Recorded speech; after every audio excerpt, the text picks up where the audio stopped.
और धरातल से, नीचे से, गांवों से, हमारे तटबंधों से, बाढ़ग्रस्त इलाके में और बाढ़ से जो लोग प्रभावित हैं, वहां से कोई सूचना अगर आ रही है तो उसको जिले स्तर के हमारे अधिकारी गंभीरतापूर्वक उस पर विचार करेंगे और स्वयं भी जो पीड़ित हैं, अगर किसी ने सूचना दिया है तो उससे संपर्क भी स्थापित करेंगे।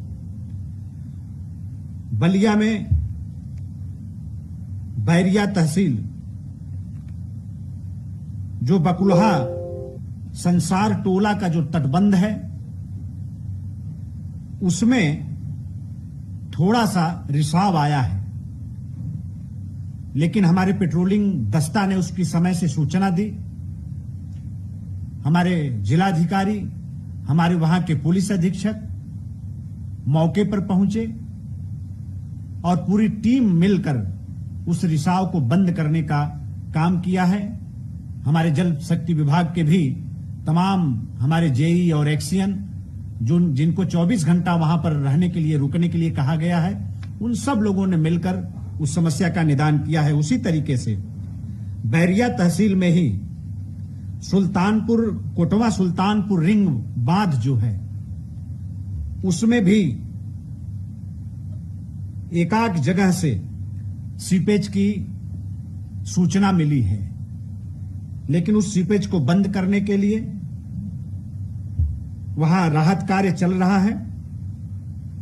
अभी कहीं कोई खतरे की स्थिति नहीं है, पूरी तरीके से स्थिति वहां भी कंट्रोल में है।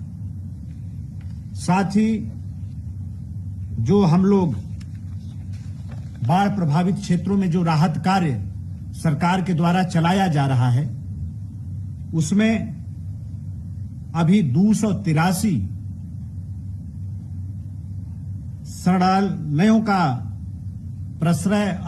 आश्रय स्थलों का अभी उनको स्थापित किया गया है।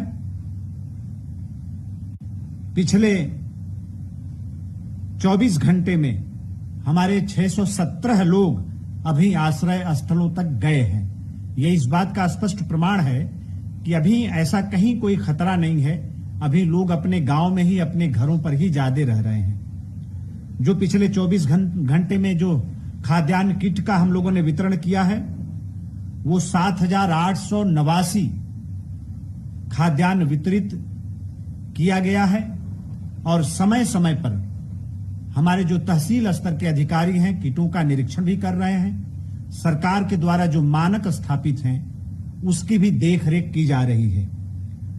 पिछले 24 घंटे में जो तिरपाल का वितरण हुआ है, वो तकरीबन 23,496 मीटर तिरपाल सरकार के द्वारा जनता के बीच में वितरित किया गया है।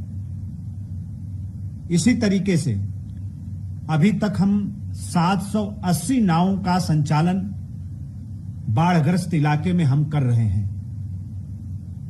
एक बात को पूरी तरीके से लागू किया गया है जब से श्रद्धेय मुख्यमंत्री जी ने स्पष्ट तौर पर निर्देश जारी किया कि छोटी नाव न लगाई जाए और नाव लगे तो ये देख लिया जाए कि किसी भी सूरत में वो कहीं से क्षतिग्रस्त न हो और क्षमता से ज्यादा नाव पर किसी भी सूरत में लोग न बैठें, ना ही सामान रखी जाए, ताकि कोई घटना दुर्घटना न हो।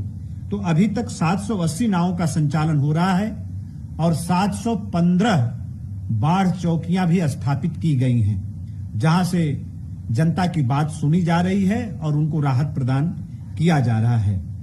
पिछले 24 घंटे में पशुओं के लिए आश्रय स्थल जो हम लोगों ने बनाए हैं, पशुओं के लिए जो शिविर स्थापित किए हैं, 3 नए शिविर और स्थापित हुए हैं और पूरे 178 पशु शिविर पूरे प्रदेश में जो बाढ़ग्रस्त इलाका है वहां पर पशु शिविर को हम लोगों ने स्थापित किया है। पिछले 24 घंटे में तकरीबन 1786 पशुओं का टीकाकरण हुआ है। अब तक टोटल 6,10,688 पशुओं का टीकाकरण कराया जा चुका है। और इसी तरीके से हमारी जो मेडिकल टीम है, जो 500 से ज्यादा स्थापित है। वो कल कोई समस्या न आवे। जैसे जल शक्ति विभाग को पहले से ही अलर्ट मोड पर हम लोगों ने रखा है। पिछले बार के अनुभव से सीख लेते हुए 15 अगस्त के बाद पिछली बार पानी ज्यादा आया नदियों में, इसलिए कल कोई समस्या पैदा न हो, इसके लिए अभी से अतिरिक्त सजगता बरती जा रही है।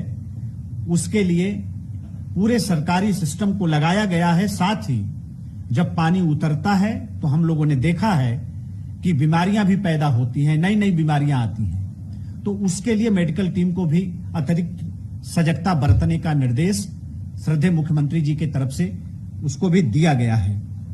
अभी तक पिछले 24 घंटे में 1347 कुंटल जो पशुओं का चारा है उसको वितरित करने का काम हम लोगों ने किया है।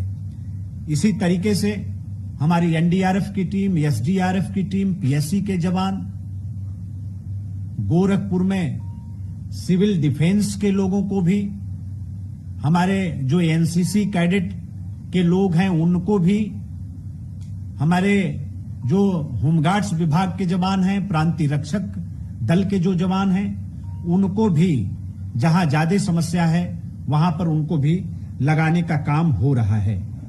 बाकी जो खाद्यान्न किट जा रही है उसमें जो मानक के अनुरूप सामग्रियां जा रही हैं उसकी चर्चा कई बार आप सब लोगों से की जा रही है और बहुत ही संतोष के साथ आज हम लोग ये कहने की स्थिति में हैं। बार बार इस बात को हम लोग कह रहे हैं कि ये बाढ़ हर साल आती है और आती है बाढ़ तो समस्या भी पैदा करती है।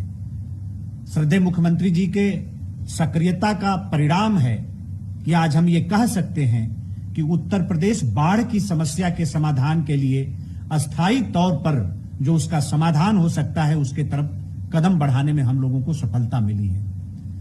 वो प्रमाणित इस बात से होता है कि बाढ़ प्रभावित क्षेत्रों से जो पलायन होता था उसमें 90% की गिरावट आज की तारीख में दर्ज की गई है। 90% की गिरावट आई है।